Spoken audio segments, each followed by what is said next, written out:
This happened to me about 8 years ago. I used to live off the grid without a car or an address, so I would hitchhike frequently, but I've never done it since this event. When hitchhiking, you pretty much have two options. Either take someone up on their offer to stay with them, or find yourself a sheltered place to crawl into. I was normally fortunate enough to be given a guest room or a cot in the barn when strangers picked me up.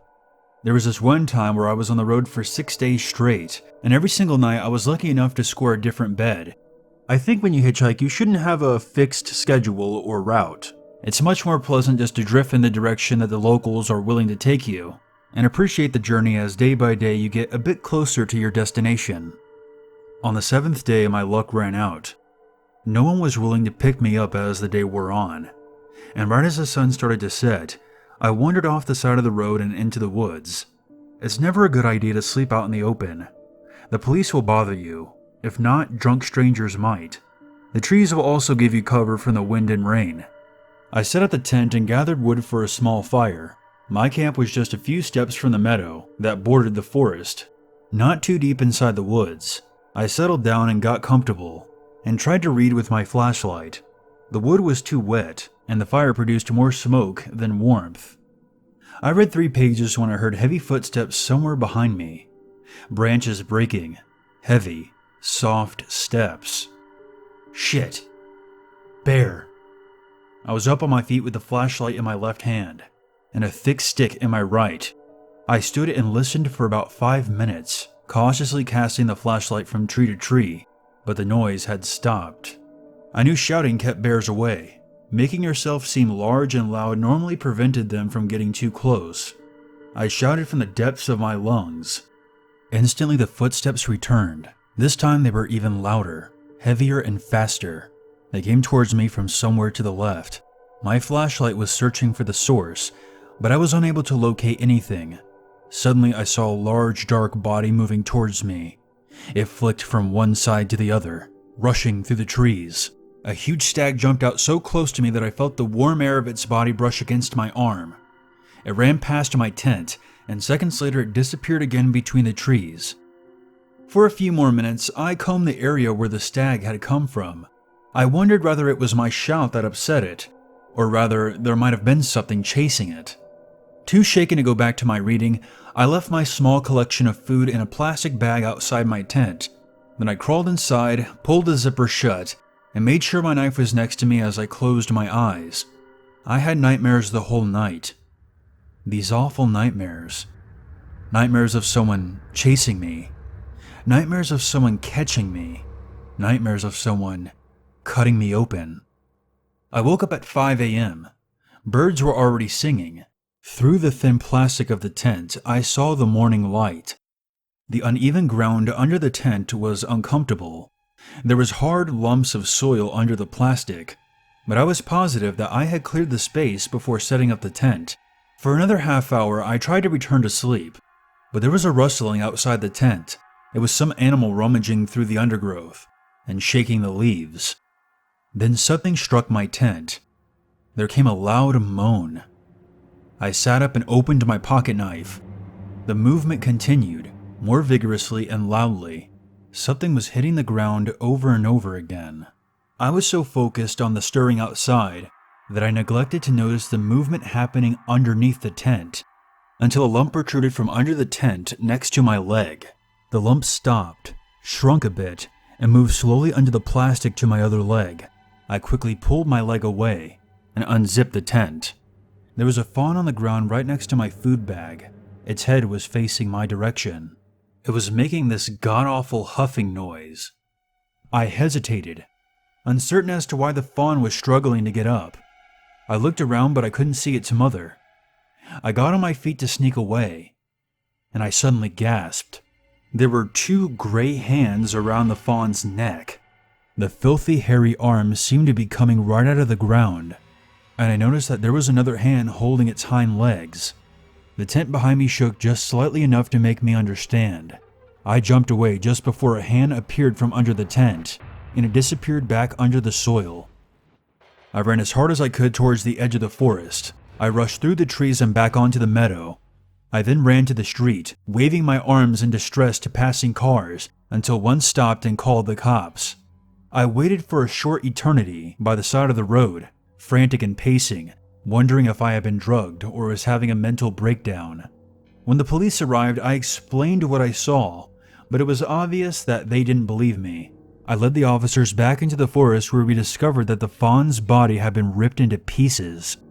There was fresh blood stains on the ground, but the mysterious hands were gone. The officers said that I would have to come with them, and I quickly started packing up my things. When I folded up my tent, one of the officers gasped. He pointed to a small hole in the dirt that had been beneath where I was sleeping.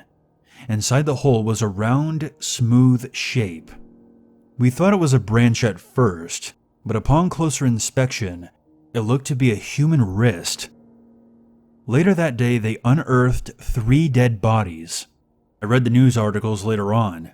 The people were identified as missing hitchhikers. 2 of them had disappeared a year earlier, and the other one 2 years before that. Their bodies were in perfect condition. Some expert quoted that the moist, clay-like soil preserved the bodies into a mummified state. I was called in twice for questioning. The first time was on the day after my find, and they asked me to describe what I had seen. When I described the hands coming from the ground, they told me not to invent supernatural stories. My story was dismissed as some vivid nightmare. Their psychologist suggested that I might have sensed or smelled the bodies, and that my mind manufactured the rest of the story. On Friday, they asked me to come back a second time. This time, there was a group of men who were suddenly very interested to hear my supernatural stories. In fact, they wanted every detail. As I recounted the story again, they just nodded and wrote it down. Afterwards, I talked to one of the officers, and I asked him if he had any leads as to what happened and who had killed those men. He said that he could not disclose anything on an ongoing investigation, but he confided in me that this was a mystery for the books. I continued to press him, and his professionalism began to crack, and terror began to appear in his eyes. He said despite the bodies being dead for years, the coroner had found fresh meat in their stomachs.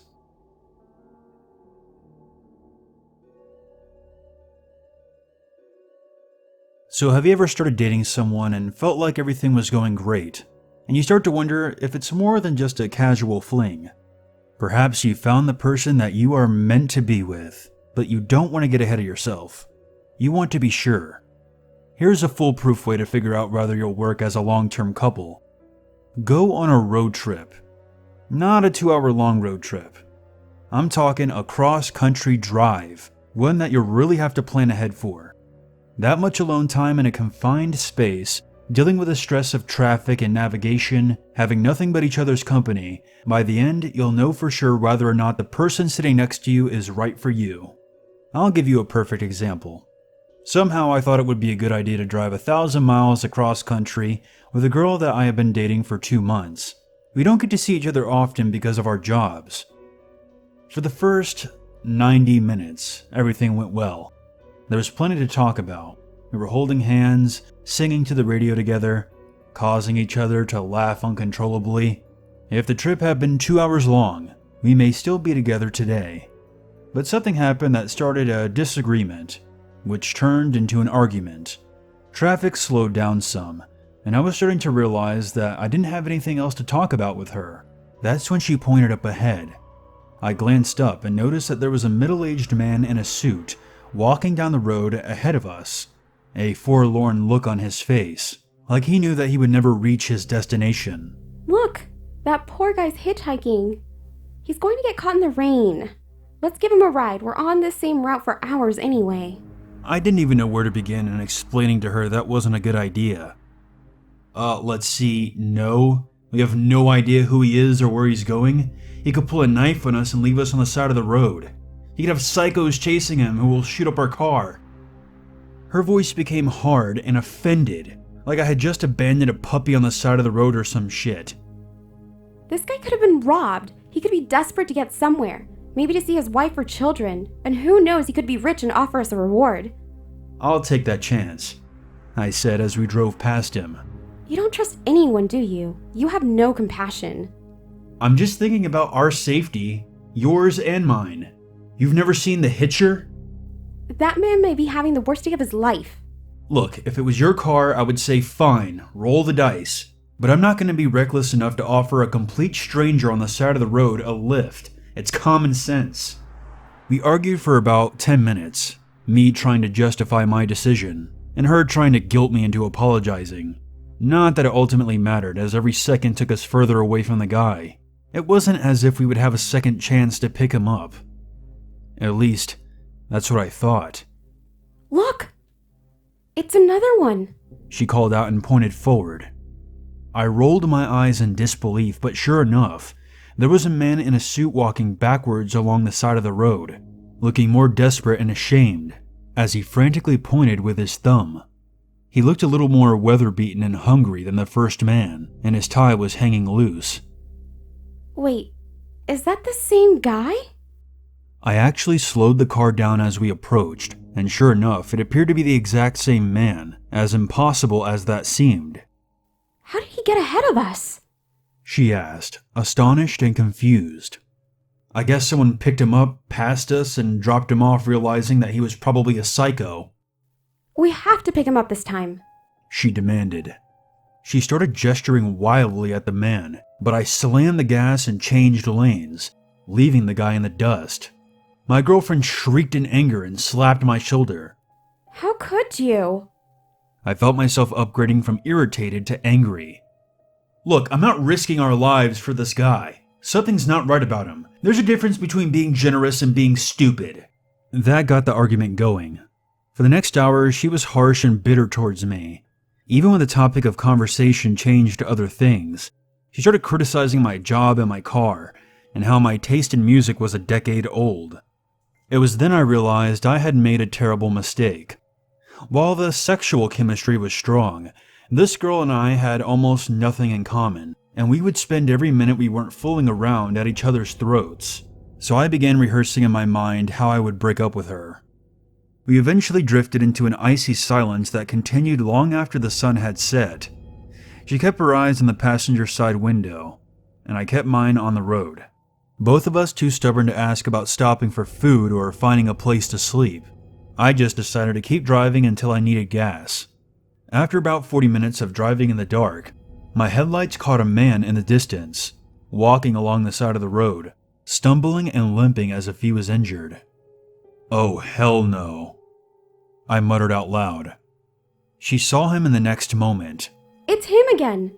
Pull over! She reached out and physically grabbed the wheel, trying to get me to pull off to the side of the road.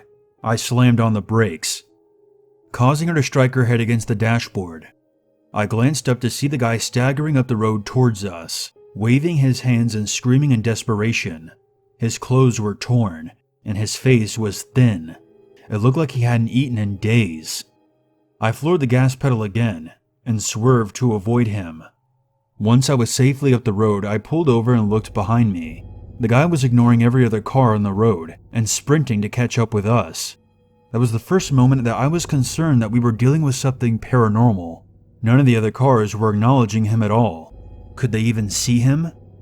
My girlfriend opened the car door and called for him to get in, waving her hands and gesturing like it was all right. I glanced in the rearview mirror. The guy's mouth was hanging open. His eyes were wide and fierce. He didn't look grateful. He looked enraged and dangerous. "Close the door!" I screamed at her, and floored it back onto the road and up the highway. If not for me grabbing her shoulder, she may have fallen out, since she hadn't shut the door before I started moving. She lay into me, slapping me and punching my arm, making it extremely difficult to drive. She rolled down the window and screamed at the top of her lungs, desperate for me to stop. I pulled off the highway at the next intersection and pulled into a gas station. I took the keys out of the ignition and started pumping gas. Then I opened my back door and dropped her bags on the ground. "Get out," I demanded. "You've got your phone, you've got your cash, find your own way home." She immediately started protesting, not wanting to exit the car. I finished filling my tank, and I was about half a minute away from physically pulling her from the front seat when I turned around. The hitchhiker was marching right towards us, his arms out, mouth hanging wide open. His eyes were blank and dead. His clothes were ragged and stained. His skin was pale and sickly. It honestly looked like he had been dead and buried, and someone had dug him up just to chase us down. My now ex-girlfriend saw him and stood up, exiting the car and calling out. Oh my God, are you all right? I flew back around to the driver's side and got in behind the wheel. I turned to see her pause and then shriek as the hitchhiker grabbed her around the throat and then smashed the back of her head against the fuel pump before biting her directly in the face. I floored it out of there, but her screaming did not subside. It followed me for miles down the road. I drove straight through until dawn, right as the sun was peeking over the horizon. I decided to keep driving until I found a more densely populated area. I drove over a hill, and I suddenly noticed two people walking along the side of the road. Both of them were shambling and bloody. They were ahead of me, and they turned around and stopped, staring straight at me with their blank, expressionless eyes. It was the hitchhiker and my ex.